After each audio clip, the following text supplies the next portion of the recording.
வாங்க நம்ம தக்கடி செஞ்சிருவோம். எப்படி செய்யலாம்னு பார்க்கலாம். இறால் தக்கடி போட்டுடலாம். இது எங்க ஃபேமிலியோட ரெக்வஸ்ட். நீங்களும் பாருங்க. தேவையான வெங்காயம் எடுத்து ஃபர்ஸ்ட் கட் பண்ணிக்கலாம். இங்க இருக்கட்டும். ஃப்ரிட்ஜ்ல இருந்து தக்காளி எடுத்துப்போம். 2 தக்காளி குட்டி குட்டியா. ஓகேவா? தக்காளி எடுத்துக்கலாம். இப்போ இதெல்லாம் நம்ம கடகடன்னு கட் பண்ண போறோம்.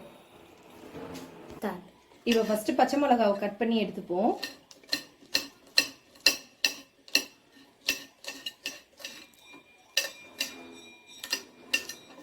பச்சை மிளகாவை கட் பண்ணி எடுத்துக்கலாம். இந்த ட்ரேல வச்சுக்கிறேன். நெக்ஸ்ட் வெங்காயம் கட் பண்ணிக்கலாம். இப்போ இருக்கிற வெங்காயத்தை எல்லாம் கட் பண்ணி எடுத்துப்போம். கடகட கடகடன்னு குட்டி குட்டி பீஸா எல்லா வெங்காயத்தையும் கட் பண்ணி எடுத்துக்கலாம்.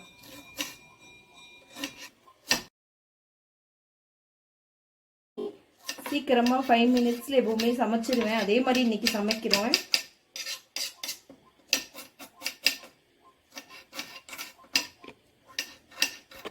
இப்போ இந்த வெங்காயத்தை இதில் சேர்த்துக்கலாம். கட் பண்ண வெங்காயத்தை இதில் எடுத்து வச்சுட்டு நெக்ஸ்ட் தக்காளி கட் பண்ணிக்கலாம். தக்காளியை நல்லா பொடி பொடி பீஸா கட் பண்ணிக்கலாம்.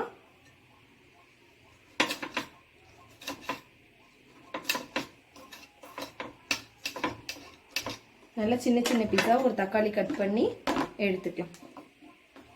அவ்வளோதாங்க. இன்னைக்கு கருவேப்பிலை இல்லை, அதனால நான் போடலை. கருவேப்பிலை இருந்தால் போட்டுக்கலாம், சூப்பராக இருக்கும்.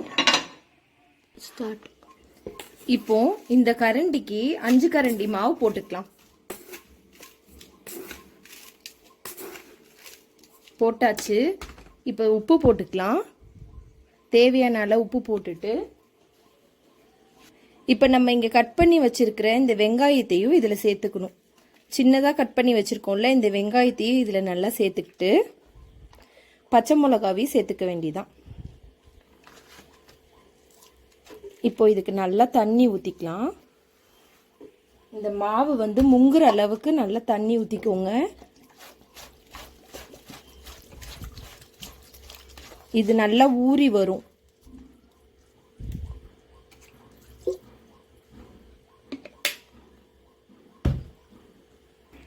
இதை இப்போ நம்ம நல்லா மூடி வச்சிடலாம். பிசைஞ்சு வச்சுட்டோம். இது நல்லா ஊறிட்டு இருக்கட்டும். இதை மூடி வச்சிருவோம். அடுத்தது நம்ம அங்கே எறா வச்சு சமைக்க போகிறோம். அங்கே வாங்க பார்க்கலாம். இப்போ அடுப்பு பற்ற வச்சுட்டு சட்டி அடுப்பில் வச்சுப்போம். சட்டி நல்லா சூடாகட்டும். அதுக்குள்ளே எறாவை காட்டுறேன். இங்கே பாருங்க, எறா ஆல்ரெடி ஃப்ரெஷ்ஷாக மேரினேட் பண்ணி தான் வச்சுருக்கேன். இதுதான் போட போகிறோம் நம்ம. இப்போ எண்ணெய் ஊற்றிக்கலாம்.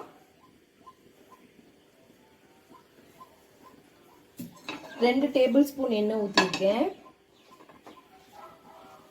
இப்போ கட் பண்ணி வச்சிருக்கிறேன் இங்கே வெங்காயம் இருக்கு பாருங்க, இது போட்டுக்கலாம்.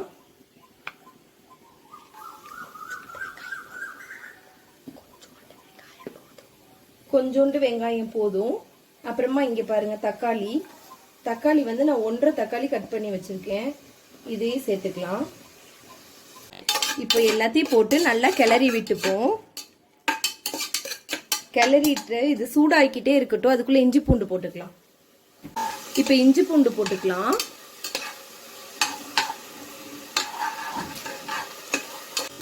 இஞ்சி பூண்டு போட்டு நல்லா கிளறி விட்டுக்கணும். இப்போ என்ன பண்ணணும்னா, நெக்ஸ்ட் நம்ம எறா வச்சிருக்கோம்ல, இந்த எறாவையும் இதுல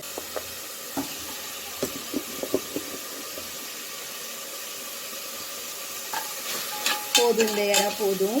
இதையும் நம்ம நல்லா கிண்டி எடுத்துப்போம். ஃப்ரோசன் தான் எறா. இப்போ எறா நல்லா வெந்து வந்துருச்சு. இப்போ மிளகாத்தூள் போட்டுக்கலாம்.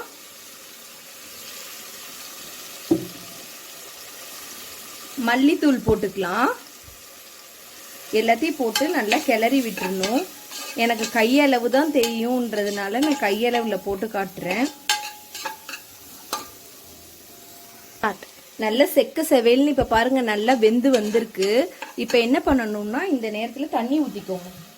தண்ணி ஊற்றி நல்லா வேக வச்சுக்கணும்.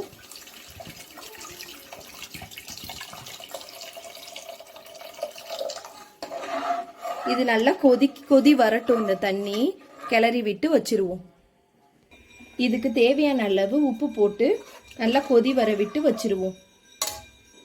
இப்போ நம்ம இந்த இதை நம்ம ரெடி பண்ணி வச்சுருந்தோம்ல, இதை நம்ம என்ன பண்ணுவோம், இதை நல்லா உடச்சி விட்டு நல்லா பிசைஞ்சு எடுத்துக்கணும். கொஞ்சம் தண்ணி தெளித்து நம்ம பிசைஞ்சு எடுத்துக்கலாம். கொஞ்சோண்டு தண்ணி தெளித்து இதை நல்லா பிசைஞ்சு எடுத்துப்போம். சூப்பராக இருக்கும். இது உங்கள் வீட்டில் நீங்களும் செஞ்சு பாருங்கள், நல்லாயிருக்கும். இந்த மாதிரி தான் கொலக்கட்டை பிடிக்கணும். உங்களுக்கு எந்த ஷேப் பிடிக்குதோ அந்த ஷேப்பில் நீங்கள் பண்ணிக்கலாம். இதில் நாங்கள் நடுவில் வந்து ஒரு ஓட்டை போடுவோம், வடை மாதிரி. அப்போ தான் உள்ளே நல்லா வேகுன்றதுக்கு இந்த மாதிரி ஓட்டை போட்டு எடுத்துக்கலாம். இப்போ பாருங்கள், ஒரு ஷேப் நான் இந்த மாதிரி பிடிச்சிட்டேன். இன்னொரு ஷேப் வந்து நான் இந்த மாதிரி பிடிச்சிக்கிறேன். இந்த ஷேப்லேயே பிடிச்சிக்கலாம், இந்த மாதிரி ஷேப்லேயே பிடிச்சிக்கலாம். இந்த மாதிரி எல்லாத்தையுமே நம்ம ரெடி பண்ணிவிட்டு நான் உங்ககிட்ட காட்டுறேன். இங்கே பாருங்க, செம்மையாக நல்லா கொதிச்சுட்டு வருது. இது கொதிச்சோடனே நம்ம அதை எடுத்து இதில் போட்டுக்கணும்.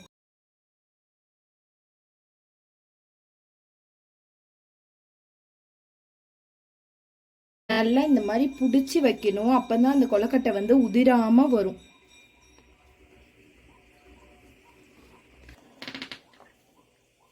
இப்போ இதை வந்து அந்த குழம்புல போட்டு எடுத்துட வேண்டியதுதான்.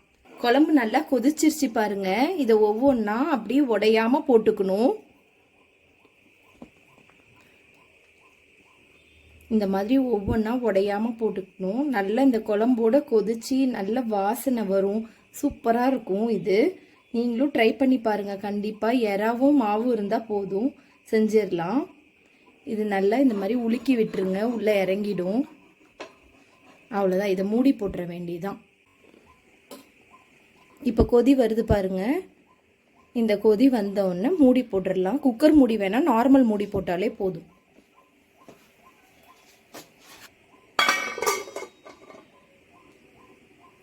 இப்போ பாருங்க, நல்லா கொதிச்சிட்ருக்கு. நல்லா கொதிச்சு இது வெந்து வரணும். வெந்து வந்தோடனே சூப்பராக இருக்கும். இங்கே பாருங்க, தக்கடி நல்லா ரெடி ஆயிடுச்சு. ஸ்மெல்லு சூப்பராக இருக்குது. நல்லா ரெடியாகி வந்துருச்சு. இப்போ நம்ம என்ன பண்ணுவோம், இதை வந்து ஆஃப் பண்ணிவிட்டு உங்களுக்கு எடுத்து காட்டுறேன். இப்போ நல்லா வெந்துருச்சு. இந்த பிளேட்டில் எடுத்துக்கலாம். இங்கே பாருங்கள், சூப்பராக ரெடி ஆயிடுச்சு தக்கடி. இதை வந்து இப்போ கட் பண்ணி சாப்பிட்டு பார்க்கலாம். எறாவும் வந்துருச்சு பார்த்தீங்களா? இப்போ கட் பண்ணி சாப்பிட்டு பார்த்துடலாம்.